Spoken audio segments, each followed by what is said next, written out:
ওরা বড়দের প্রণাম আর ছোটদের ভালোবাসা জানি। আমি আমার একটা কবিতা নিয়ে চলে এসেছি। কবিতার নাম কৃপণ লোক। এক যে ছিল বেজায় কৃপণ লোক, সব কিছুতে তার কিপটেমি। না খেত, না পড়তো, না কাউকে দান করত। ছাড়ো, এমনকি নিজে বিয়ে পর্যন্ত করেনি। সে ভীষণ ছিল কৃপণ। হঠাৎ একদিন হলো তার রোগ, যেতে হবে ডাক্তারখানায়। কি করিবে কৃপণ লোক, ভেবে পায় না আর।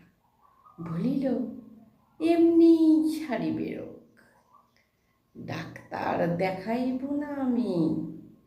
এইভাবে দিন যায়, মাস যায়, কৃপণ লোকের শরীর আরো অসুস্থ হয়।